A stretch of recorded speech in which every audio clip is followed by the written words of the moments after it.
Bismillahirrahmanirrahim. Masjid Darus Salam, Toronto, Canada. Saturday after Asr Salah, 17th of Ramadan, 4th of July 2015. How and why Surah Yasin has to be recited beside a patient who is close to the end of his or her life. How human beings came to existence from soil. The bayan is presented by Hazrat Maulana Mufti Saeed Ahmed Palanpuri Shahab Damat Barakatuhu. Alhamdulillah. نحمده ونستعينه ونستغفره ونؤمن به ونتوكل عليه ونعوذ بالله من شرور أنفسنا ومن سيئات أعمالنا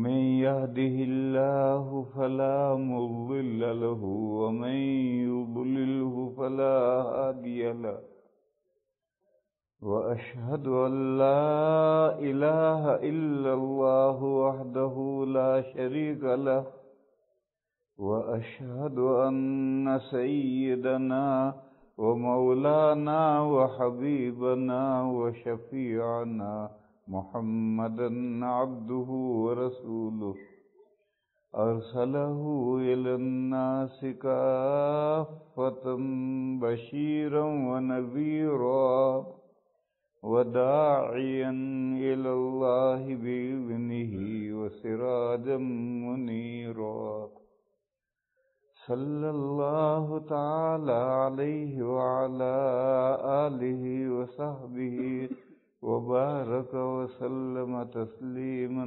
كثيرا كثيرا وبعد فأعوذ بالله من الشيطان الرجيم سبحان الذي خلق الأزواج كلها مما تنبت الأرض ومن أنفسهم ومما لا يعلمون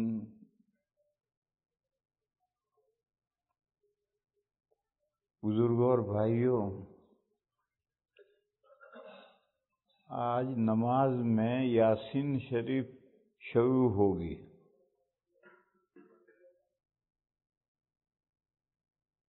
یاسین شریف میں ایک خاص مضمون بیان ہوا ہے اور اس مضمون کے ضمن میں ایک خاص قاعدہ بیان ہوا ہے۔ وہ قاعدہ میں نے پڑھا ہے،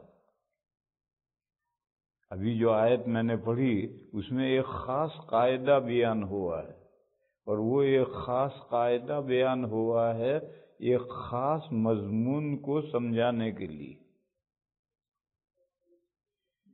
آپ حضرات جانتے ہیں محتور کے پاس یاسین شریف پڑھی جاتی ہے۔ محتور کا ترجمہ عربی میں ہے قریب المرگ۔ یہ دونوں فارسی اردو کے لفظ ہیں جو موت کے نزدیک پہنچ گیا۔ قریب المرگ کا ترجمہ ہے جو موت کے قریب پہنچ گیا، اس کے پاس میں یاسین شریف پڑھی جاتی ہے۔ ہمارے یہاں مصیبت یہ ہے کہ جب مر جاتا ہے تب پڑھتے ہیں۔ جب سکرات شروع ہو گئی اب تو بھان تو ہے ہی نہیں، تو مر گیا، اب یاسین پڑھتے ہیں۔ اب یاسین پڑھنے سے کیا فائدہ؟ اصل مسئلہ یہ ہے قریب المرگ، جب یہ پتہ محسوس ہونے لگے کہ اب یہ آخری بیماری ہے، اب یہ اٹھے گا نہیں، جہاں بر نہیں ہوگا اس بیماری سے، اس بیماری میں اسے یاسین سنا نہیں ہے۔ اب ہمارے یہاں الٹا ہے کہ جب بالکل ہوش و حواس کھو بیٹھے اور کچھ نہ سمجھے تو اب یاسین شریف پڑھتے ہیں اور سمجھتے یہ ہیں کہ موت آسان ہوگی۔ یہ بات تو صحیح ہے کہ موت آسان ہو اس لیے یاسین پڑھی جاتی ہے، مگر یہ جو پڑھنے کا وقت ہم نے بنا رکھا ہے یہ غلط ہے میرے بھائیو۔ ایک تو ہم عربی نہیں جانتے، پھر دوسرا ہے کہ ہوش و حواس ٹھکانے نہیں ہے، تب کیا فائدہ ہوا، کیا سمجھے گا اور کیا موت کیسے آسان ہوگی؟ ہندوؤں میں جب کوئی ٹانگیں رگڑتے رگڑتے تھک جاتا ہے اور مرتا ہی نہیں ہے، جان نکلتی ہی نہیں ہے، تو ہندو کہتا ہے اسے ان کہی کہلواؤ، تب مرے گا، یہ مرے گا نہیں، ان کہی کہلواؤ۔ تو گاؤں کے امام صاحب کو، مکتب کے مدرس صاحب کو بلاتے ہیں، وہ آ کر کے اس کو کہلواتا ہے، کہہ لا الہ الا اللہ محمد رسول اللہ، یہ کہتا ہے پھر مر جاتا ہے۔ یہ ہندوؤں میں ایک رواج ہے، عام ہندوؤں میں تو نہیں، پہلے ہم جب بچے تھے تو اس وقت عام رواج تھا، اگر کوئی ہندو ٹانگیں گھسیٹتے گھسیٹتے تھک جائے، روح نکلے ہی نہیں، تکلیف بہت ہے، تو کہتے ہیں اس سے ان کہی کہلواؤ، یعنی زندگی میں جو بات اس نے نہیں کہی وہ کہلواؤ۔ تو مسجد کے امام صاحب کو بلا کر کے کلمہ پڑھاتے تھے، بھی مر جاتا تھا۔ تو اب ایسے ہی یاسین شریف کو ان کہی تھوڑی ہے کہ ان کہی کہی تو جان نکل گئی، یاسین پڑھی تو سہولت سے جان نکل گئی، ایسا تھوڑی ہے۔ حضرت تھانوی قدس سرہ کا ایک رسالہ ہے، شوق وطن۔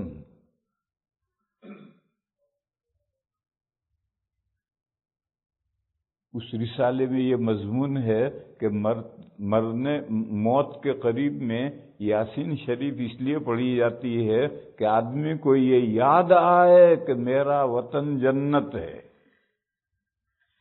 انسان کا اصل وطن جنت ہے، جنت سے یہاں آیا ہے۔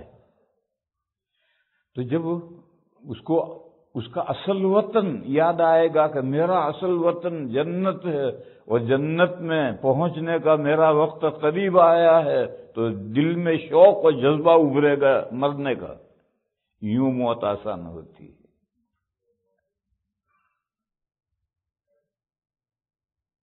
انسان کا اصل وطن جنت ہے۔ اس کی تھوڑی سی تفصیل یہ ہے کہ اللہ نے دادا اور دادی دونوں کو اسی زمین پر پیدا کیا ہے، اسی مٹی سے پیدا کیا ہے، اور ان کی ساری اولاد وہ بھی اسی مٹی سے پیدا ہو رہی ہے، ہم سب اسی مٹی سے پیدا ہوئے ہیں۔ 7 واسطوں سے ہم مٹی سے پیدا ہوتے ہیں۔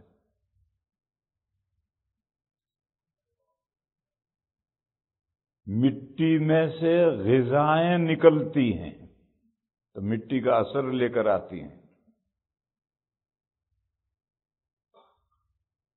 وَلَقَدْ خَلَقْنَا الْإِنسَانَ مِنْ سُلَالَةٍ مِّن طِينٍ، مٹی کا ست نچوڑ ہم نے نکالا، اس سے انسان کو پیدا کیا۔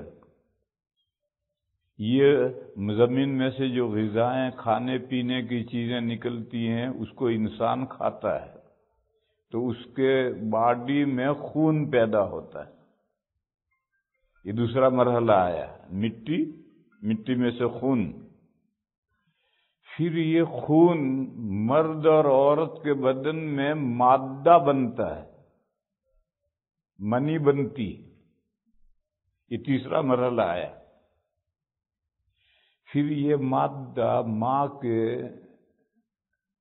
بچہ دانی میں پہنچتا ہے، دونوں مادے، عورت کا مرد کے دونوں مادے وہاں پہنچے، اور وہاں 40 دن کے بعد علقہ بنتا ہے، جیسے کلیجی ہوتی ہے اس طرح سے کلیجی کا ٹکڑا بن جاتا ہے۔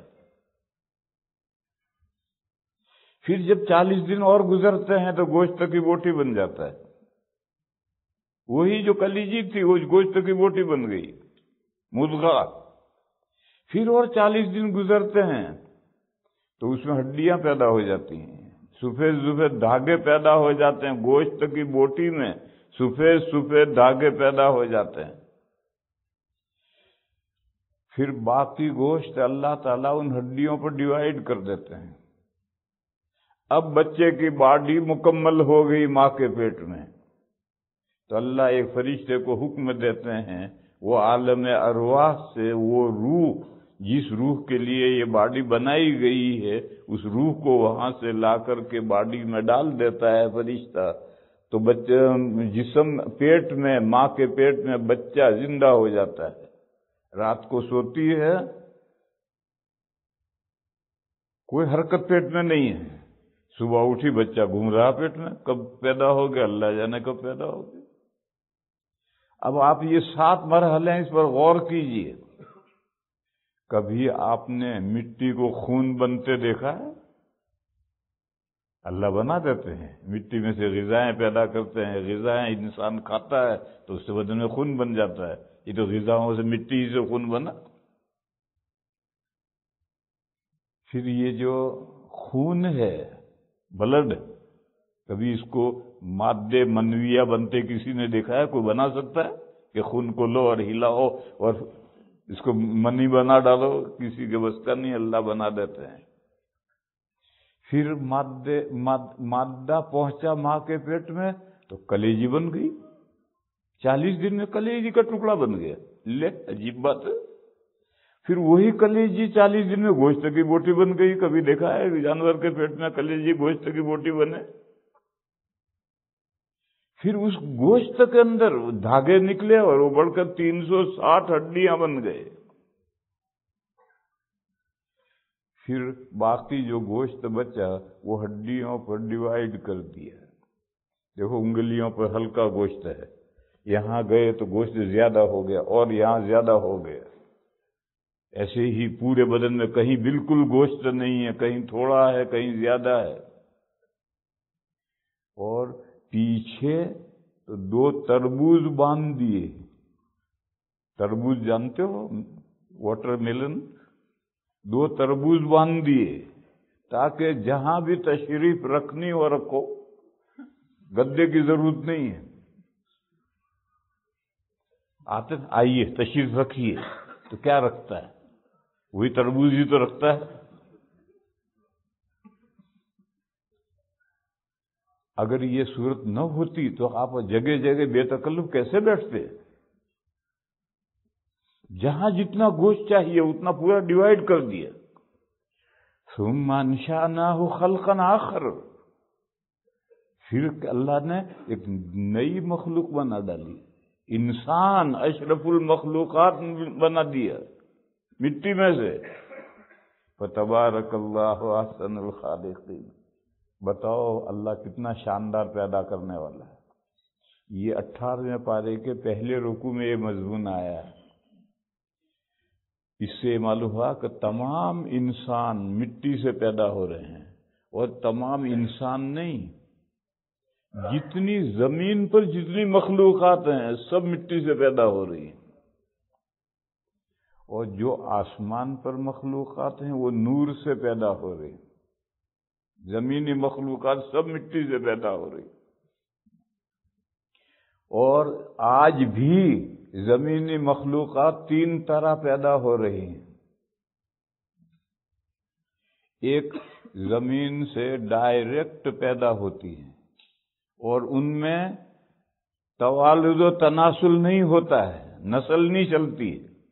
وہ جو ڈائریکٹ مٹی سے پیدا ہوئی، جب تک اس کی زندگی ہے وہ زندہ رہتی ہے، پھر اس کا موت کا وقت آتا ہے تو مر جاتی ہے، اس کی قیامت قائم ہو گئی۔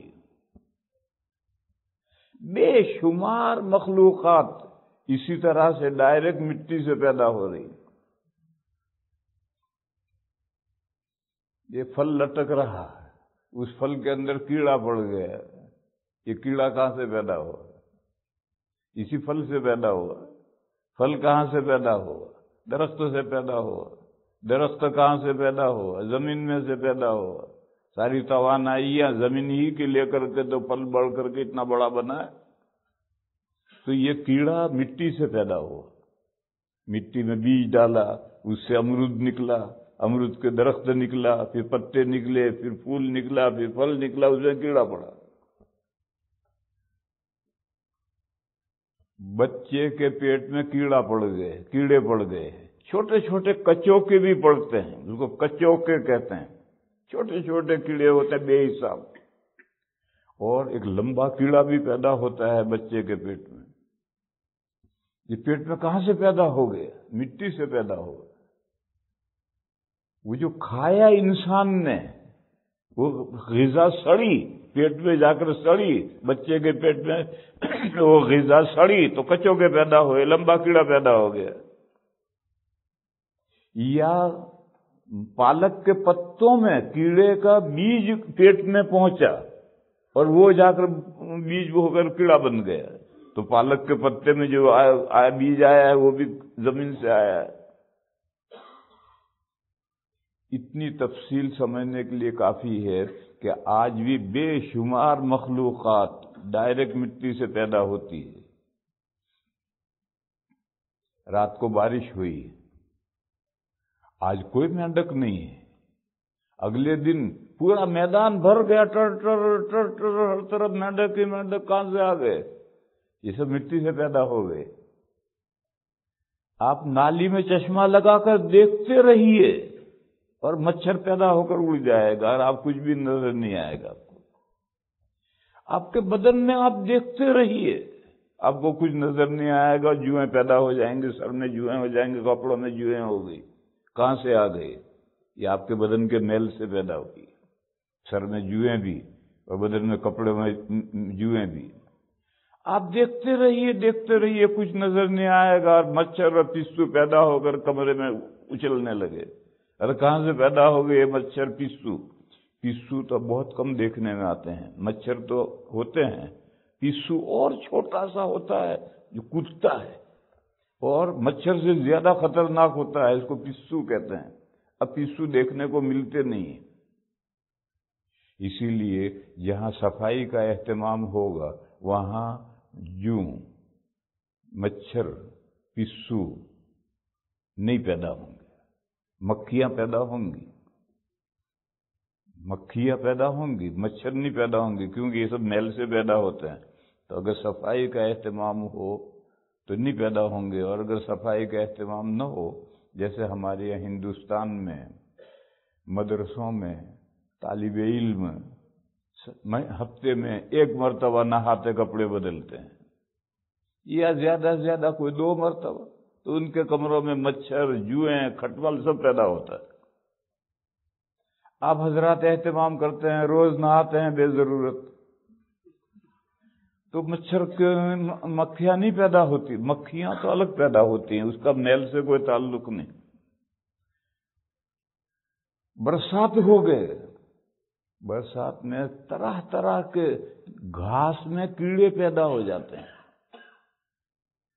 کہاں سے پیدا ہو گئے؟ اللہ جانے، کل نہیں تھے، آج سارا جنگل بھر گیا ان کیڑوں سے۔ پھر دوائیں ڈالتے ہیں تو چند دن میں مر گیا، وہ کیڑا کہیں ہے ہی نہیں، کہاں گیا؟ ان کی قیامت قائم ہو گئی۔ تو بے شمار مخلوقات ہے جو آج بھی ڈائریکٹ مٹی سے پیدا ہوتی ہے، اور ہم کو پتہ بھی نہیں چلتا اور وہ پیدا ہو جاتی ہے۔ اسی طرح سے دادا اور دادی ڈائریکٹ مٹی سے پیدا کیے گئے ہیں، بلکہ ہر نوع کے پہلے 2 فرد نر اور مادہ مٹی سے پیدا کیے گئے۔ پھر تمام زمینی مخلوقات کو اللہ نے حکم دیا، آدم کے سامنے سرنڈر کرو، سجدہ کرو، اس لیے کہ آدم علیہ السلام کو اور ان کی اولاد کو زمین میں اللہ اپنا خلیفہ بنائیں گے، نائب بنائیں گے، ڈپیوٹی بنائیں گے، کارخانے کا مینیجر بنائیں گے۔ بس کارخانے کے سارے ملازمین سرنڈر ہوں تو ہی تو وہ کارخانہ چلائے گا، زمین کی ساری مخلوقات اس کی تابعداری کرے تبھی تو وہ زمین میں خلافت کرے گا، ویسے کیسے خلافت کیسے انجام دے گا؟ تو زمین کی ساری مخلوقات کو آرڈر دیا آدم کو سرنڈر کرو، کیا سب نے۔ اور قرآن میں جو جگہ جگہ فرشتوں کا تذکرہ آتا ہے کہ ہم نے فرشتوں کو حکم دیا، تو مفسرین لکھتے ہیں کہ یہ فرشتے اشرف مخلوقات تھے۔ ان کو حکم دینے کا مطلب سبھی مخلوقات کو حکم دیا۔ جیسے مثال لو، ایک مثال بھی کتابوں میں لکھی ہے، پرانے زمانے کی مثال ہے۔ ایک بڑے حضرت آ رہے ہیں دربار میں بادشاہ سے ملنے کے لیے۔ بادشاہ نے اپنے کیبنٹ کو حکم دیا کہ فلاں صاحب آ رہے ہیں، جب آئیں تو سب حضرات تعظیم کے لیے کھڑے ہو جائیں۔ کیبنٹ کو حکم دیا، تو اب آپ کیا سوچتے ہیں؟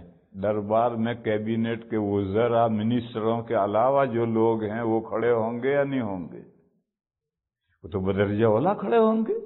جب وزیر کھڑے ہوں گے تو دوسرے تو بدرجہ اولا کھڑے ہوں گے۔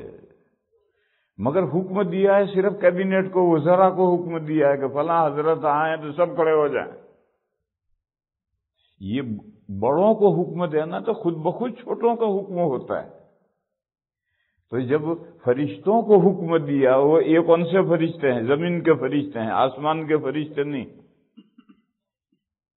زمین کے فرشتوں کو ملائے سافل کہتے ہیں اور آسمان کے فرشتوں کو ملائے اعلیٰ کہتے ہیں۔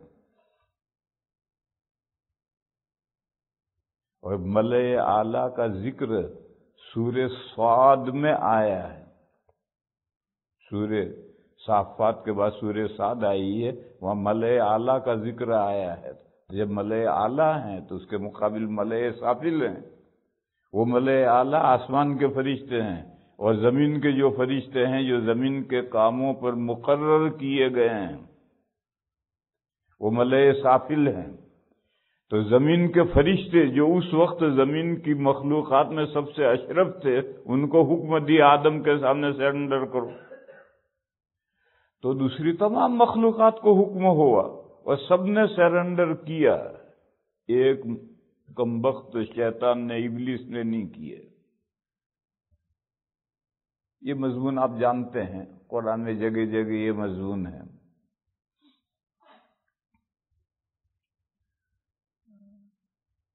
خلیفہ کس کو کہتے ہیں؟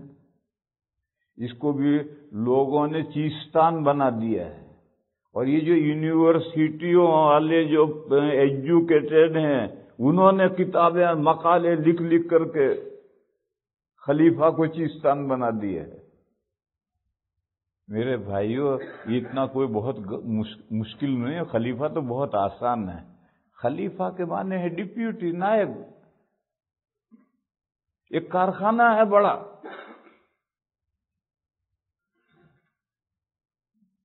باس خود نہیں جاتا کارخانہ چلانے، اس نے ایک مینیجر بٹھایا ہے اور اس کو ایک دستور اساسی بائی لاز بنا کر کانسٹیٹیوشن دیا ہے کہ اس کے مطابق کارخانہ چلاؤ۔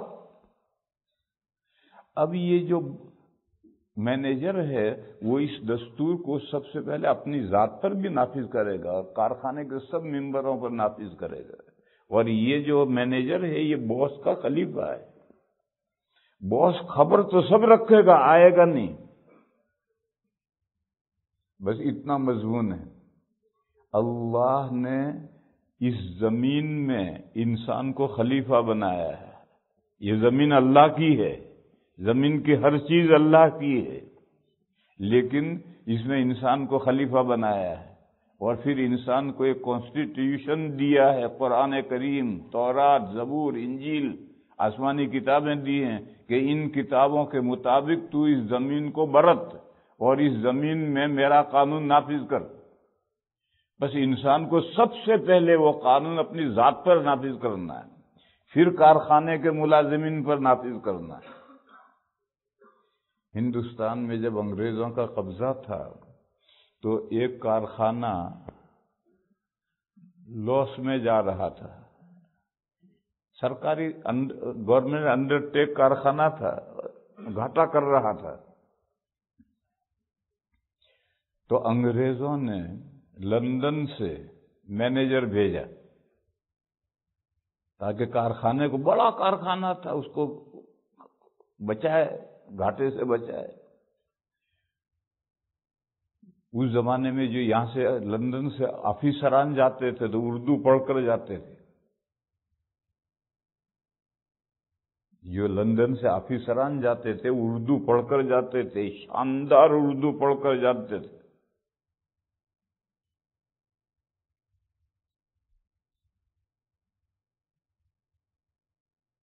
کیوں جا کر وہاں حکومت کرنی ہے تو بغیر اردو جانے اس علاقے میں کیسے حکومت کرے گا؟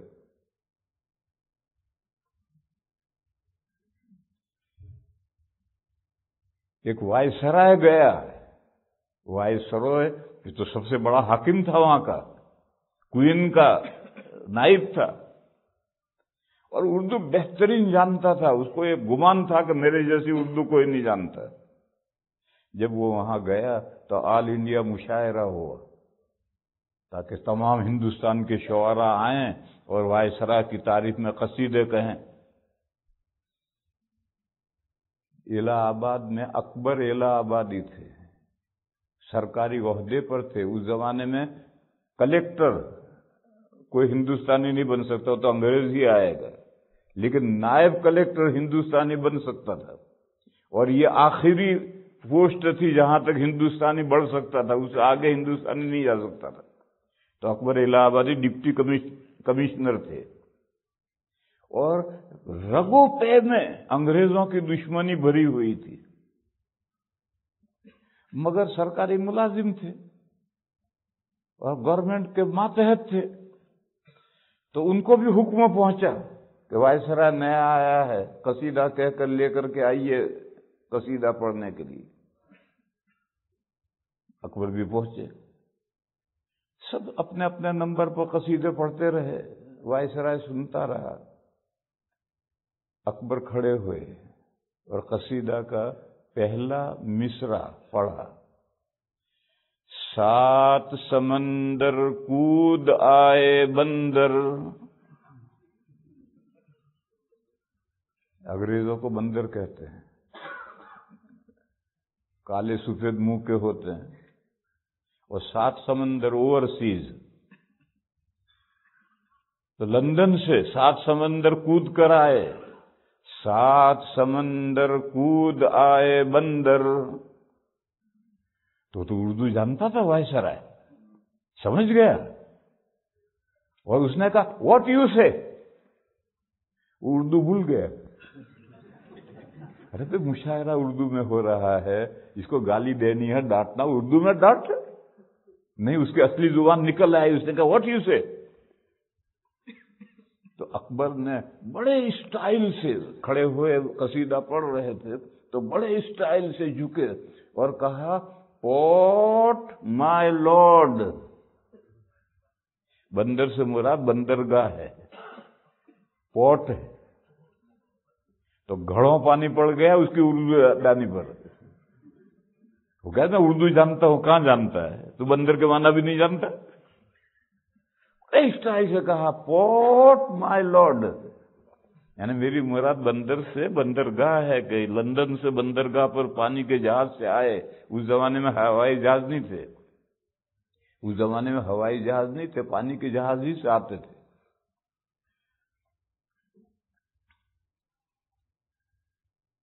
تو اردو پڑھے ہوئے بھیجتے تھے، گورنمنٹ لندن سے اردو پڑھے ہوئے افسران بھیجتی تھی۔ آج کل مصیبت یہ ہے کہ نئے جو مولوی ہیں وہ کہتے ہیں اردو کی ضرورت نہیں ہے، انگلش اسپیکنگ، اردو کی ضرورت نہیں ہے۔ تو پھر اردو کی ضرورت نہیں تو پھر تم دیوبندی رہو گے کیسے؟ دیوبند کے جو اکابر ہیں ان کی جو تصنیفات ہے اور انہوں نے قرآن و حدیث کو جو سمجھایا ہے وہ ڈائریکٹ ان کی کتابوں سے مطالعہ کرو گے تو ہی تو تم دیوبندی رہو گے، اور ان کی کتابیں تم نہیں مطالعہ کرو گے تو تم دیوبندی کیسے رہو گے؟ دیکھو، کوئی اہل السنہ والجماعہ میں رہنا چاہتا ہے تو اہل السنہ والجماعہ کی کتابیں دیکھنی پڑیں گی۔ کوئی شیعہ ہونا چاہتا ہے تو شیعوں کی کتابیں دیکھنی پڑیں گے۔ کوئی رافضی خارجی ہونا چاہتا ہے تو خوارج کی کتابیں دیکھنی پڑیں گی۔ کوئی بریلوی بننا چاہتا ہے تو بریلویوں کی کتابیں دیکھنی پڑیں گی، اور کوئی دیوبندی بننا چاہتا ہے تو دیوبند کے اکابر کی کتابیں دیکھنی پڑیں گی۔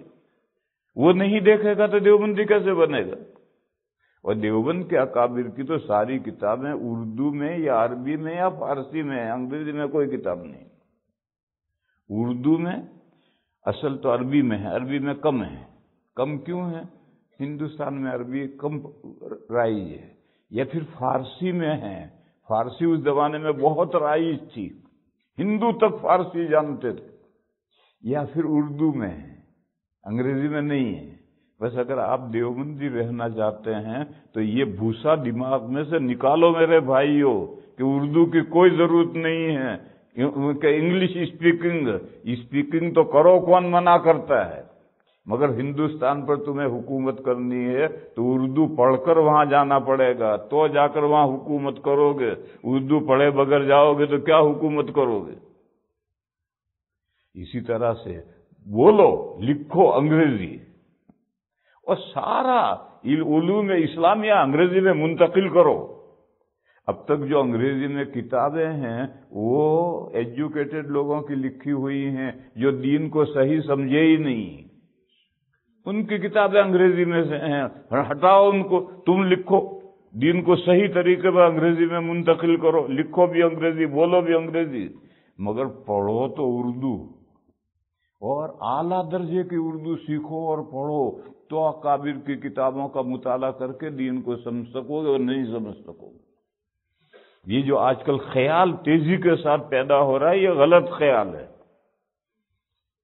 انگریزی پڑھنے میں کوئی حرج نہیں، ضروری ہے، بولنا بھی ضروری ہے۔ جب ملک انگریزی ہے تو بولنا ہے، لکھنا بھی انگریزی ہے، لیکن سیکھنا تو ہے، عربی سے سیکھنا ہے۔ عربی میں سے فارسی میں آیا، فارسی سے سیکھنا ہے۔ فارسی نہیں جانتے تو فارسی کی کچھ زیادہ اہمیت نہیں رہی، عربی سے بھی اردو میں آیا، سارے علوم اسلامیہ اردو میں آ گئے ہیں۔ اب اردو سے ڈائریکٹ جو سیکھے گا وہ صحیح سیکھے گا، اور اردو کے اولن تو تمام اردو کی کتابوں کے ٹرانسلیشن نہیں ہیں، اور اگر ہیں بھی تو وہ معتبر نہیں ہیں۔ اس لیے میرے بھائیو اس مضمون کو اچھی طرح سے سمجھو، اور یہ آج کل کے نئے جو علماء نکل رہے ہیں انہوں نے یہ خیال پھیلایا ہے، اور وہ خیال ایک درجے تک صحیح ہے کہ انگریزی بولو، انگریزی سیکھو، انگریزی لکھو، لیکن پڑھو، عربی پڑھو۔ عربی پڑھے بغیر تم اپنا دین کیسے باقی رکھو گے؟ اردو پڑھو، اس عربی قرآن و حدیث کی جو ایکسپلینیشن اکابر دیوبند نے کی ہے وہ ان کی کتابوں سے سمجھو گے جبھی دین باقی رہے گا، ورنہ کیسے رہے گا؟ تو میرے بھائیوں، میں کہہ یہ رہا تھا کہ مینیجر پہنچا، اس نے سارے کارخانے کے ملازمین کو اکٹھا بلایا اور اس نے کہا دیکھو بھائی، میرے یہاں کوئی قانون نہیں، بس ایک قانون ہے کہ ٹائم ٹو ٹائم ڈیوٹی پر آؤ، 5 منٹ معاف ہیں، اس سے زیادہ کوئی تاخیر کرے گا تو تنخواہ کٹے گی، کوئی ڈنڈا نہیں برسایا جائے گا، تنخواہ کٹے گی۔ اور پھر ڈیوٹی پر آ گئے، اب جو چاہے کرو، بیٹھے بیٹھے کام کرو، سوتے رہو، بیڑی پیتے رہو، گپ کرتے رہو، جو کرنا ہو کرو، ڈیوٹی پر ٹائم ٹو ٹائم آؤ، ورنہ تنخواہ کٹے گی 5 منٹ کے بعد۔ تو لوگوں نے کہا واہ ہوا ہے، یہ تو بہت اچھا مینیجر ہے، کوئی قانون نہیں، آئیں گے گپ کریں گے، بیٹھے بیٹھے ڈیوٹی پر آ جائیں گے۔ کارخانہ شروع ہوا، لوگ ڈیوٹی پر وقت پر آنے لگے۔ 1 ہفتے کے بعد میں اس مینیجر نے اپنی گھڑی آدھا گھنٹہ پیچھے کر لی،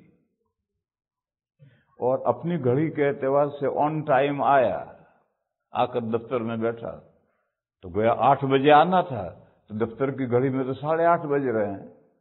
تو اس نے چپراسی سے کہا یہ گھڑی غلط کیوں ہے؟ تو اس نے کہا حضور گھڑی صحیح ہے۔ اس نے کہا نہیں، 8 بج رہے ہیں، یہ 8:30 کیوں بجا رہے؟ اب دوڑ دھوپ شروع ہوئی۔ اس زمانے میں، آج کل تو ہر جگہ گھڑیاں ہی گھڑیاں ہیں، پہلے تو ریڈیو تو تھے ہی نہیں، پہلے تو ڈاک خانے جاتے تھے، وہاں سے ملاتے تھے، گھنٹہ گھر سے جا کر ملاتے تھے، دوڑ دھوپ ہو رہی، ادھر ملا رہے ادھر ملا رہے۔ 1 گھنٹے کے بعد ثابت ہوا کہ دفتر کی گھڑی صحیح ہے، صاحب کی گھڑی غلط ہے۔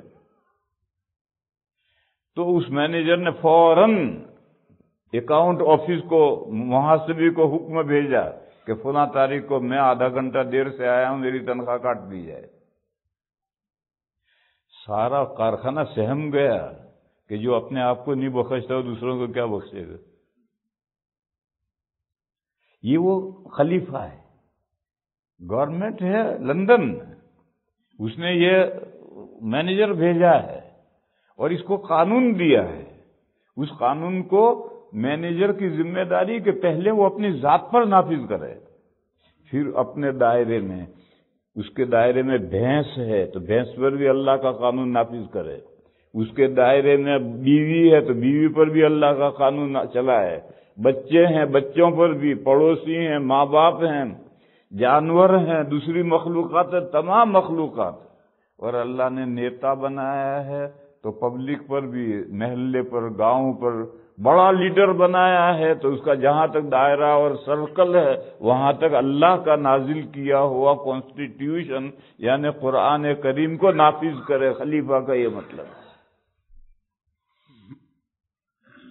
ہمارے جو انگریزی پڑھے لکھے نہیں، جو ایجوکیٹڈ لوگ ہیں، یعنی جو یونیورسٹیوں میں پڑھے ہیں، مدارس میں علماء سے نہیں پڑھے، وہ جب آیت کی تفسیر کرنے بیٹھتے ہیں تو خلیفہ کے معنی میں آسمان و زمین کے قلابے ملاتے ہیں اور کچھ کا کچھ کرتے ہیں۔ خلیفہ کا مطلب، ارے خلیفہ کا مطلب کل اتنا ہے کہ اللہ نے انسان کو زمین میں پیدا کیا اور ساری زمین کی مخلوقات اس کے ماتحت کر دی۔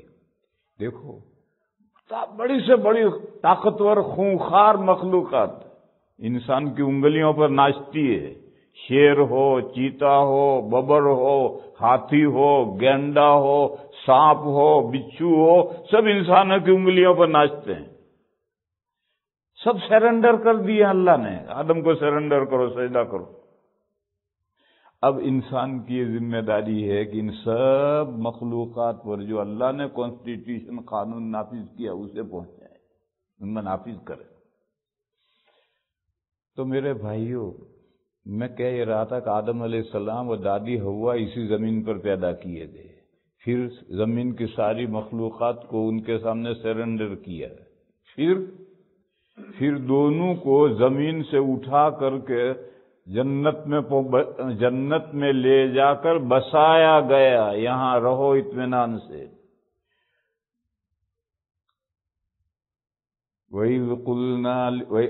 وَقُلْنَا لِآدَمَ اسْكُنْ أَنْتَ وَزَوْجُكَ الْجَنَّةَ، ہم نے آدم سے کہا کہ آپ اور آپ کی وائف دونوں جنت میں بسو۔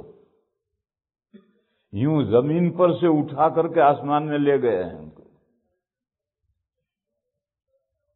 پھر جنت میں کتنا عرصہ رہے دادا دادی نہیں بتا سکتے۔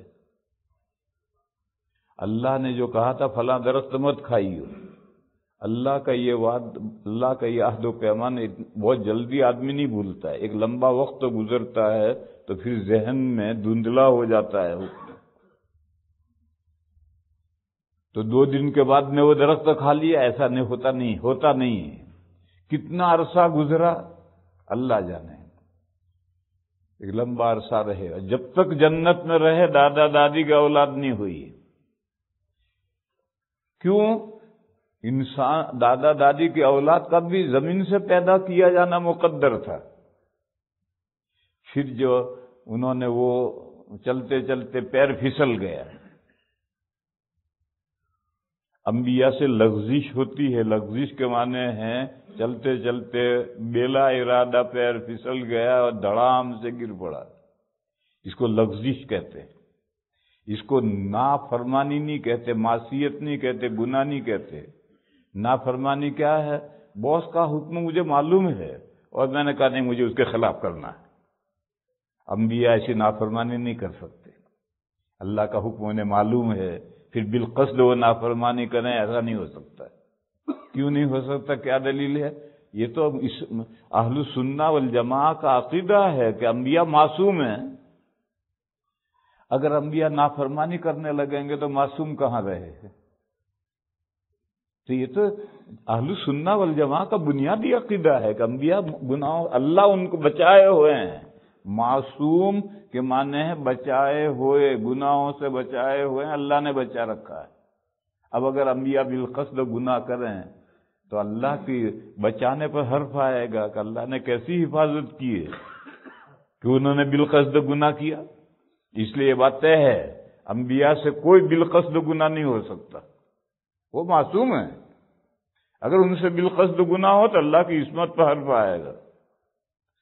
ہاں، چلتے چلتے بغیر ارادے کے پھسلن کی جگہ تھی تو پھسل پڑا، ایسا ہو سکتا ہے۔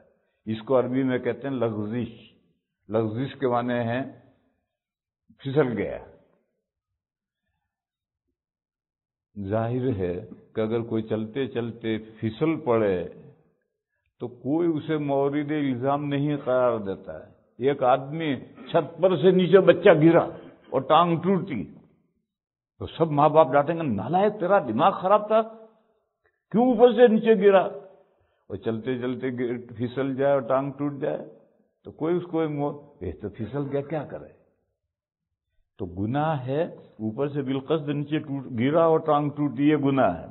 اور چلتے چلتے پھسل جائے اور ٹانگ ٹوٹ جائے، یہ گناہ نہیں ہے، یہ تو قابل معافی ہے۔ اور فوراً گھر والے اٹھائیں گے، ارے بھائی پھسل گیا، ٹانگ ٹوٹ گئی، چلو ہاسپٹل لے چلو۔ تو انبیاء سے لغزش ہوتی، گناہ معصیت نہیں ہوتی۔ اور اگر کسی جگہ پر اللہ تعالیٰ اس لغزش کو معصیت کہیں تو اللہ کو کہنے کا حق ہے، ہمیں کہنے کا حق نہیں۔ جیسے ایک بندہ ہے، وہ دارالعلوم دیوبند کا شیخ الحدیث ہے، محتمی میں صدر مدرس ہے، اس کا باپ کیا کہے گا؟ عبد الرحمن لوٹا پانی بھر کے لائیے، مجھے وضو کرنا ہے۔ اس کا باپ تو یہی کہے گا، عبد الرحمن لوٹا بھر کے لا، مجھے وضو کرنا ہے۔ وہ شیخ الحدیث ہے، محتمی میں صدر مدرس ہے، مگر یہ اس کا باپ ہے۔ باپ کو یہ کہنے کا حق ہے، وہ کہے عبد الرحمن لوٹا بھر کے پانی لا، مجھے وضو کرنا ہے۔ لیکن طالب علموں کو یہ حق نہیں پہنچتا کہ وہ کہے عبد الرحمن لوٹا بھر کے پانی لا، مجھے وضو کرنا ہے۔ ان کو یہ کہنے کا حق نہیں پہنچتا، ان کو تو کہنا ہوگا حضرت تشریف لائیے، حضرت کے بغیر بول نہیں سکتے۔ تو اگر اللہ کہیں وہ عصا آدم و ربہ فغوا، تو اللہ کو ایسا کہنے کا حق ہے، لیکن ہمیں ایسا کہنے کا حق نہیں۔ پھر اللہ نے ایسا فرمایا ہے تو پھر ساتھ میں یہ بھی فرمایا ہے کہ آدم نے اپنے رب کی نافرمانی کی تو اپنے اللہ نے ان کی طرف توجہ کی اور ان کو معاف کر دیا۔ اب اللہ نے تو معاف کر دیا مگر فلاں صاحب معاف کرنے کے لیے تیار نہیں۔ بعض مفسرین ہیں وہ معاف کرنے کے لیے تیار نہیں۔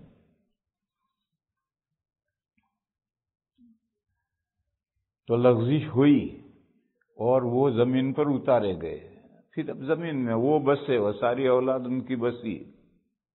یہ جنت میں ان لے جا کر کیوں بسایا گیا؟ یہ اصل نقطہ سمجھنے کا ہے۔ زمین پر پیدا کیا، مخلوقات سے زمین پر سجدہ کروایا، وہ زمین پر رہتے، کھاتے پیتے اور اولاد ہوتی، یہ سب ہو رہا ہے۔ یہاں پیدا کیا، پھر جنت میں بسایا، اور ایک لمبے عرصے کے بعد وہاں سے وہ لغزش ہوئی تو نیچے اتارا۔ وہاں کیوں بسایا؟ یہ بس اس لیے بسایا کہ انسان کا اصل وطن جنت ہے۔ اگر زمین پر پیدا ہو کر زمین ہی پر رہتا تو اپنے وطن کو کیسے پہچانتا ہے؟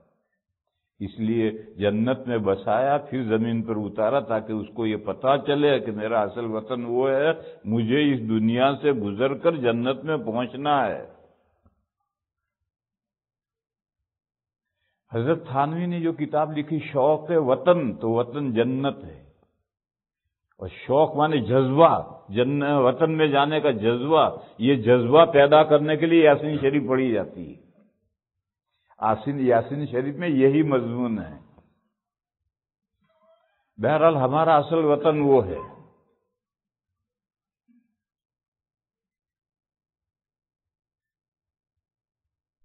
سورہ طٰہٰ میں یہ مضمون آیا ہے، جب وہ درخت کھا لیا تو دادا دادی دونوں کو اللہ کا حکم پہنچا، نیچے اترو، اہبطا منہا جمیعا، دونوں ہی نیچے اترو، فَإِمَّا يَأْتِيَنَّكُم مِّنِّي هُدًى فَمَن تَبِعَ هُدَايَ فَلَا يَضِلُّ وَلَا يَشْقَىٰ۔ تم زمین پر پہنچو گے، میں پیچھے سے گائیڈنس بھیجوں گا، ہدایت بھیجوں گا، گائیڈنس بھیجوں گا۔ جو اس کا فالو کرے گا وہ اپنے وطن کا راستہ گم نہیں کرے گا، سیدھا اپنے وطن میں آئے گا، اور جتنے دن دنیا میں رہے گا مشقت میں نہیں پڑے گا، اطمینان سے گزرے گی، اور جب یہاں آئے گا تو سیدھا وطن میں آئے گا۔ وَمَنْ أَعْرَضَ عَنْ ذِكْرِي فَإِنَّ لَهُ مَعِيشَةً ضَنْكًا وَنَحْشُرُهُ يَوْمَ الْقِيَامَةِ أَعْمَىٰ۔ اور جو گائیڈنس میں بھیجوں گا اس سے چہرہ پھیر لیا، دیکھا ہی نہیں ادھر، تو وہ جب تک دنیا میں رہے گا تنگی کا گزران جیے گا، پریشان پریشان رہے گا، بلینر ہوگا، ملینر ہوگا، اور ڈاکٹر نے ہر چیز کھانے سے منع کر دیا ہے کہ اب کوئی چیز نہیں کھا سکتے ہو، اب اپنی دولت کا غم کھاؤ۔ اب وہ دولت کا غم کھا رہا ہے، اور نیند کی گولی لیتا ہے تب نیند آتی ہے۔ جب تک دنیا میں رہے گا معیشتاً ضنکاً، تنگی کا گزران جیے گا، اور جب ہمارے پاس قیامت کے دن اٹھے گا تو اندھا اٹھے گا، اندھا اٹھے گا تو جنت کا راستہ کہاں نظر آئے۔ یہ مضمون آیا ہے کہ میں گائیڈنس بھیجوں گا، دنیا بھول بھلیاں ہے، ان سے اس راستے پر چل کر آؤ گے تو اپنے وطن میں آؤ گے، ورنہ راستہ گم ہو کر کہیں سے کہیں جاؤ گے۔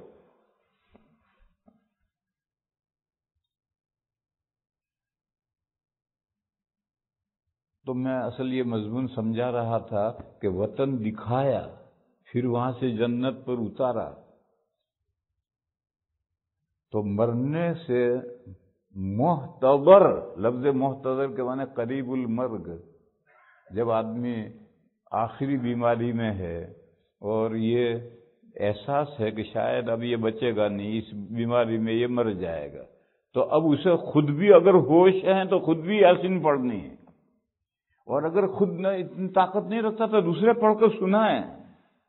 اس یاسین شریف میں جو مضامین ہیں وہ جنت کا شوق بھڑکانے والے مضامین ہیں، تو یہ مضامین یاسین پڑھ کر اور یاسین سن کر وطن کا شوق پیدا ہوگا، اس لیے پڑھی جاتی ہے یاسین۔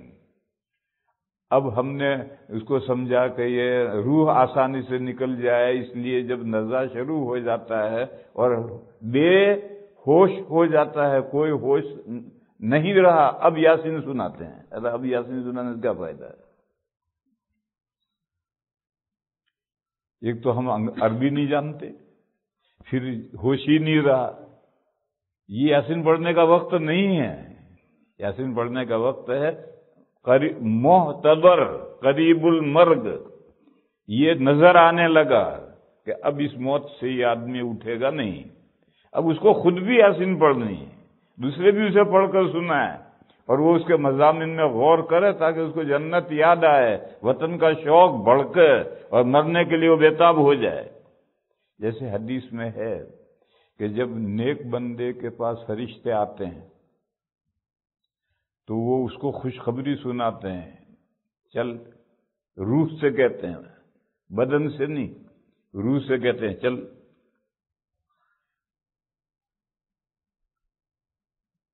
اللہ کے یہاں تیرا انتظار ہے، تیرے لیے جنت ہے، تیرے لیے نعمتیں ہیں، تیرے لیے یہ ہے، تیرے لیے وہ ہے۔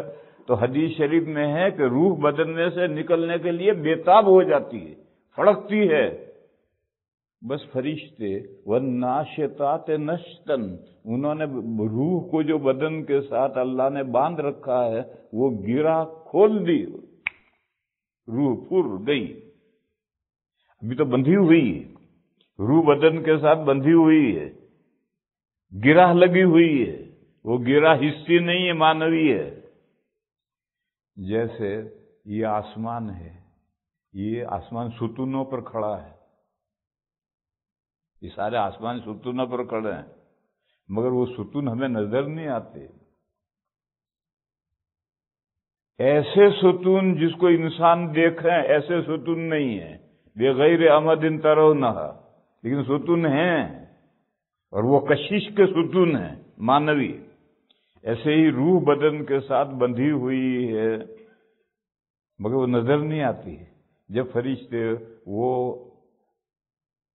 رابطہ ختم کرتے ہیں، ایک دم روح نکلتی ہے بے تاب۔ تو اسی طریقے سے جب اس نے فرشتوں نے خوشخبری سنائی تو روح نکلنے کے لیے بے تاب ہو گئی، تو یاسین پڑھے گا تو وطن اصلی یاد آئے گا، تو اپنے وطن میں جانے کے لیے شوق نہیں پیدا ہوگا، شوق پیدا ہوگا۔ تو میرے بھائیوں،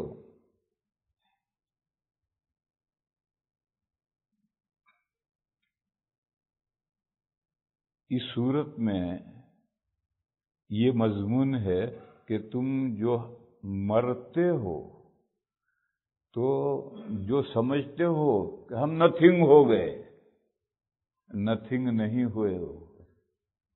جیسا کہ بچہ پیدا ہوتا ہے تو ہم سمجھتے ہیں کہ یہ نیست سے ہست ہوا، نتھنگ سے تھنگ ہوا۔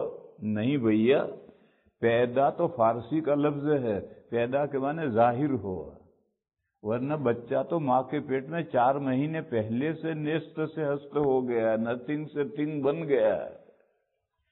ابھی جو پیدا ہوا تو پیدا تو فارسی لفظ ہے، اس کے معنی ظاہر ہوا۔ اب وہ نیست سے ہست نہیں ہوا، نتھنگ سے تھنگ نہیں بنا، وہ تو 4 مہینے پہلے نتھنگ سے تھنگ بنا، اور 4 مہینے پہلے بھی نہیں، جب آدم علیہ السلام پیدا ہوئے تھے تب روح پیدا ہوئی ہے، نتھنگ سے تھنگ تو اس وقت بنا ہے۔ مگر ہماری غلط فہمی ہے، ہم یہ سمجھتے ہیں پیدا کا مطلب ہی ہم یہ سمجھتے ہیں کہ نتھنگ سے تھنگ بنا۔ ایسے جب مرتا ہے تو ہم کیا سمجھتے ہیں کہ تھنگ سے نتھنگ ہو گیا، ختم۔ جو کافر سمجھتے ہیں وہی ہم سمجھتے ہیں۔ کافر بھی تو یہی سمجھتے ہیں، انما نموت و نحیا، پیدا ہوتے ہیں، کھاتے پیتے ہیں، مر جاتے ہیں، ختم ہو جاتے ہیں۔ وہ جو سمجھتے ہیں وہی ہم بھی سمجھتے ہیں کہ نہیں، ہم تو یہ نہیں سمجھتے۔ ہم اگر یہ نہ سمجھتے ہوتے، آخرت کے دین پر یقین ہوتا تو ہماری زندگی کا یہ طور طریق نہ ہوتا۔ داڑھی منڈے داڑھی نہ منڈاتے، حرام کمانے والے حرام نہ کماتے، بد اخلاقیوں کا برتاؤ کرنے والے بد اخلاقیاں نہ کرتے، بدتمیزی سے گفتگو کرنے والے بے تمیزی کی گفتگو نہ کرتے، اگر انہیں آخرت کے دن پر یقین ہوتا۔ مگر زبانی طور پر کہتے ہیں ہم آخرت مانتے ہیں، آخرت مانتے، مانتے وانتے کچھ نہیں۔ ماننے والوں کی زندگی کا نقشہ کچھ اور ہوتا ہے، اور ہمارا نقشہ تو نہ ماننے والوں کی نقشہ ہے ہماری زندگی۔ بس اسی طریقے پر ہم کہتے تو یہ ہیں کہ مرنے کے بعد دوبارہ زندہ ہونا ہے، کہتے تھے کہ مانتے وانتے نہیں۔ لیکن حقیقت یہ ہے کہ مرنے کے بعد میں نتھنگ نہیں ہوئے۔ جو روح عالم ارواح سے باڈی میں آئی تھی، وہ باڈی سے روح نکل کر کے پاس ہوئے، آگے گئی برزخ میں، پھر وہاں سے ریوس آئے گی، معاد۔ قیامت کو جب یہ 2 باڈی زمین میں سے نکلے گی تو ریوس آئے گی، اور پھر نئی زندگی شروع ہوگی۔ یہ مضمون ہے بعث بعد الموت کا مضمون یاسین شریف میں، کہ تمہیں مرنے کے قریب ہو رہا ہے، اب اس کو افسوس، میرا یہ مکان، میرا یہ کاروبار، میرے یہ کھیت، میرے یہ بچے، میرے یہ دوست احباب، یہ سب چھوٹ جائیں گے، مر جاؤں گا۔ کام چھوٹ نہیں جائیں گے، تو مر کے ختم نہیں ہوگا، مرنے کے بعد تجھے دوبارہ زندہ ہونا ہے، اور تو نے اگر اچھا کام کیا ہے تو یہ سارے تیرے ہیں۔ وہ حدیث یاد کرو، سمنوا ضحایاکم، قربانی کے جانور موٹے تگڑے کرو، فإنها علی الصراط مطایاکم، یہ جو تم نے قربانی کے جانور ہیں انہی پر بیٹھ کر تمہیں پل صراط سے گزرنا ہے۔ تو یہ جو سب تیرا ہے وہ سب تیرا ہے اگلی زندگی میں بھی، کہیں جانے وانے کا نہیں، تیرے ہاتھ سے جانے کا نہیں۔ اگر جائے گا تو عارضی طور پر جائے گا، آپ تنخواہ لاتے ہیں اور لا کر بینک میں جمع کرتے ہیں تو کیا بینک کا ہو گیا؟ نہیں، وہ تو ہمارا ہی ہے، مگر کب ہمارا ہے؟ جب ہم بینک سے نکالیں گے، وہاں تک تو بینک میں ہی پڑا ہے۔ تو اسی طرح سے میرے بھائیوں سمجھو کہ اب ہم مر رہے ہیں اور ہمارا سب کچھ چھوٹ جائے گا، چھوٹ نہیں جائے گا، وہ بینک میں پڑا ہے۔ پھر اگلی زندگی آئے گی تو تمہاری یہ سب چیزیں تمہیں واپس ملیں گی اگر تمہارا عمل نیک ہے، اور عمل بد ہے تو بھی یہ چیزیں واپس آئیں گی۔ حدیث شریف میں ہے جس نے اونٹوں کی زکوٰۃ نہیں دی، جانوروں کی زکوٰۃ نہیں دی، اس کے سارے اونٹ قیامت کے دن آئیں گے اور اس کو میدان میں لٹایا جائے گا، اور اس کے اونٹ کیوں لائن بنا کر آئیں گے اور اس کے اوپر سے چڑھ کر رونتے ہوئے، سینگ مارتے ہوئے، کاٹتے ہوئے گزریں گے۔ دوسرا، تیسرا، آخری گزرا تو پہلا گھوم کر کے لائن پر آ گیا، اب وہ گزرے گا۔ یہ پورے قیامت کے میدان میں یہی عذاب ہوتا رہے گا۔ معلوم ہوا کہ یہ اونٹ جو ہیں یہ بھی آئیں گے۔ بس آدمی یہ سمجھے کہ میں مرنے کے بعد دوبارہ زندہ ہوں گا، میں تو مر جاؤں گا تو میرا یہ سب گیا، گیا نہیں ہے۔ تجھے مرنے کے بعد دوبارہ زندہ ہونا ہے اور یہ سب تیرا ہے۔ اب تو سوچ کہ تو نے اس کو کس حال میں اپنا بنایا ہے، اچھے طریقے پر یا برے طریقے پر؟ اچھے طریقے پر اپنا بنایا تو بھی تیرا ہے، برے طریقے پر اپنا بنایا تو بھی تیرا ہے۔ تو اس سورت پاک میں جو یاسین شریف آج شروع کی جائے گی، اس میں بہت سی دلیلیں ہیں بعث بعد الموت کی، کہ انسان کو مرنے کے بعد دوبارہ زندہ ہونا ہے۔ اس کی دلیلیں ہیں اس سورت پاک میں کئی۔ ان دلیلوں میں سے ایک دلیل ہے جوڑی کا قانون۔ جوڑی کا ایک اللہ کا قانون ہے، وہ قانون دلیل ہے کہ اس دنیا کی جوڑی آخرت ہے، اور کائنات میں کوئی چیز بے جوڑ نہیں ہے، بے جوڑ صرف اللہ ہیں، وہ یگانہ ہیں، یکتا ہیں، ان کی کوئی جوڑی نہیں ہے۔ ان کے علاوہ اللہ نے ہر چیز کی جوڑی جوڑی بنائی ہے۔ فرمایا سبحان الذی خلق الازواج کلھا، پاک ہے وہ ذات، کائے سے پاک ہے؟ جوڑی سے پاک ہے، اس کی کوئی جوڑی نہیں۔ پاک ہے وہ ذات جس نے ساری ہی چیزوں کو جوڑی جوڑی بنایا۔ سبحان الذی خلق الازواج کلھا، فرمایا زمینی چیزوں پر غور کرو تو جوڑی جوڑی بنایا ہے۔ مما تنبت الارض، تم خود اپنے اندر غور کرو، ومن انفسکم، اور وہ مخلوقات جن کو تم نہیں جانتے ان کے بارے میں بھی جان لو کہ وہ بھی جوڑی جوڑی بنائے گئے ہیں۔ وہ جو مخلوقات تم نہیں جانتے ان میں آخرت بھی ہے۔ آخرت کو ہم نہیں جانتے، وہ آخرت اس دنیا کی جوڑی ہے۔ تو فرمایا زمین سے اگنے والی چیزیں جوڑی جوڑی کیسے ہیں؟ پہلے جوڑی کا مطلب سمجھو۔ ہم جوڑی کا مطلب سمجھتے ہیں نر مادہ، تو نر مادہ بے شک جوڑی ہے، لیکن نر مادہ ہی جوڑی نہیں ہے۔ جوڑی کا مفہوم اس سے آگے ہے، وہ دو چیزیں جو مل کر ایک مقصد کو پورا کریں وہ جوڑی ہے۔ دو بیل مل کر کے گاڑی کھینچتے ہیں، ہل کھینچتے ہیں تو دو بیلوں کی جوڑی۔ کرتا پاجامہ مل کر کے آدمی کو خوبصورت بناتے ہیں تو کرتا پاجامہ جوڑی۔ دو جوتے چپل مل کر کے پہن کر کے چلو تو آدمی سوار ہو کر چلتا ہے۔ جو جوتے چپل پر پہن کر چلتا ہے وہ سوار ہو کر چلتا ہے۔ اب پیر میں گرد نہیں لگے گی، کانٹا نہیں چبھے گا، کنکر نہیں چبھے گا، جیسے سوار ہو کر چلتا ہے اسی طرح سے۔ تو دونوں پیروں میں اگر چپل جوتے ہوں گے تو ہی تو سوار ہو کر چلے گا، اس لیے دو جوڑی۔ مرد اور عورت دونوں مل کر نسل چلاتے ہیں، ایک ہو تو نسل نہیں چلے گی۔ اللہ تو قادر ہے، بغیر ماں باپ کے چلا دیں نسل، بغیر باپ کے چلا دیں۔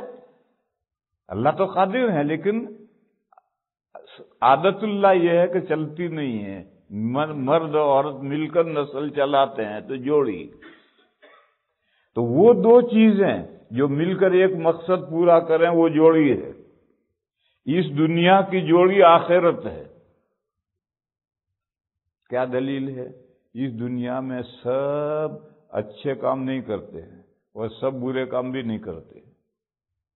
اگر سب اچھے کرتے سب برے کرتے تو اچھے برے دو قسمیں ہی نہ ہوتی۔ دیکھو بھینسیں جو بھی کرتی ہیں ان کے اچھے کام برے کام ہیں ہی نہیں، اور انسانوں کے تعلق سے ہر ایک مانتا ہے کہ اچھے برے کام ہیں۔ اچھے برے کام ہونے کا مطلب یہ ہے کہ انسان کے کام مختلف ہیں۔ جب مختلف ہیں تو اس کا نتیجہ اور اس کے غایت اور نتیجہ بھی مختلف ہونا چاہیے، انجام بھی مختلف ہونا چاہیے، ورنہ دانے دار مونگ پھلی اور بغیر دانے کی مونگ پھلی برابر ہو گئے، دونوں کا ویلیو ایک لاکھ اللہ پورا۔ چاول اور پوچ، ایک چاول ایسا ہوتا ہے اس میں چاول کا دانہ ہے ہی نہیں، پوچ ہے، تو چاول اور پوچ برابر ہو گئے۔ یہ کیسے ہو جائے گا؟ اللہ کی کائنات اندھیر نگری نہیں ہے۔ اچھا کرے گا وہ اچھا بدلہ پائے گا، برا کرے گا برا بدلہ پائے گا۔ کب پائے گا؟ اس دنیا میں تو ہم دیکھ رہے ہیں کہ نہیں پاتا۔ بہت سے اللہ کے نیک بندے ہیں، ساری دنیا مانتی ہے بھئی یہ نیک بندہ ہے، اور اس میں گھر میں کھانے کے بیچارے کے دانے نہیں ہیں، بچے بھوکے مرتے ہیں۔ اور ایک بندہ ساری دنیا مانتی ہے کہ مہا بے وقوف ہے، مافیا ہے، اور دولت کا ڈھیر ہے اس کے گھر میں۔ ہم تو یہ دیکھتے ہیں، تو معلوم ہوا کہ اچھے کام کرنے والے کو بدلہ اس دنیا میں نہیں مل رہا، برا کرنے والے کو سزا بھی اس دنیا میں نہیں مل رہی، تو پھر یہ کب ملے گی؟ اس کے لیے دوسری دنیا رکھی۔ اچھا کرنے والے کو وہاں اچھا بدلہ ملے گا، برا کرنے والے کو وہاں برا بدلہ ملے گا۔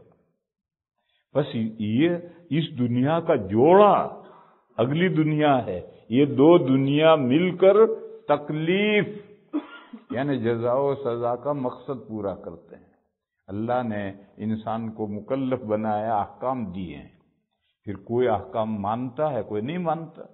جو مانے گا اس کو صلہ کب ملے گا، نہیں مانے گا اس کو سزا کب ملے گی، اس کے لیے دوسری دنیا رکھی ہے، اس دنیا میں نہیں ہے۔ کوئی یہ کہے کہ اس دنیا میں کیوں نہیں ہے؟ اچھائی کرے ایک دم ہاتھ میں لڈو آ جانا چاہیے، برائی کی اور رھپٹ پڑا، قدرت کا تھپڑ پڑا۔ میرے بھائیو ایسا اس دنیا میں ہونے لگے گا تو امتحان ختم۔ کون پھر برائی کرے گا؟ سبھی اچھائی کریں گے۔ یہ جتنی دوسرے مخلوقات ہیں سب اچھائیاں کر رہے ہیں، برائیاں کوئی نہیں کرتا، تو انسان کا امتحان بھی ختم ہو جائے گا۔ اس لیے انسان کے تعلق سے تو غیب پردہ ڈالے رکھا ہے کہ اچھائی کیا ہے برائی کیا ہے، انسان کو پتہ نہیں ہے۔ اللہ نے نبیوں کے ذریعے اور کتابوں کے ذریعے بتایا کہ یہ اچھائی ہے برائی ہے، اس پر عمل کرو تو آخرت میں صلہ پاؤ گے۔ بہرحال یہ قانون ہے، اس قانون کا نام ہے جوڑی کا قانون۔ خلق الازواج کلھا، اللہ نے جوڑی جوڑی ہر چیز بنائی ہے۔ جوڑی جب ہر چیز جوڑی جوڑی بنائی ہے تو اس دنیا کی بھی جوڑی ہے، اور اسی آخرت میں انسان کو جزا و سزا ہونی ہے۔ یہ مضمون قانون بیان کیا ہے بعث بعد الموت کی دلیلوں کے ضمن میں، کہ مرنے کے بعد دوبارہ زندہ ہونا ہے۔ کیوں؟ اللہ نے ساری کائنات جوڑی کے قانون سے بنائی ہے، دنیا بھی کے لیے بھی جوڑی کا قانون ہے، لہذا آخرت آنی ہے۔ مرنے سے تو مت گھبرا کہ میں مر گیا، ختم ہو گیا، میری ہر چیز گئی نہیں گئی، تجھے دوبارہ زندہ ہونا ہے اور یہ تیری چیزیں ساری تجھے ملنی ہے۔ وآخر دعوانا ان الحمد للہ۔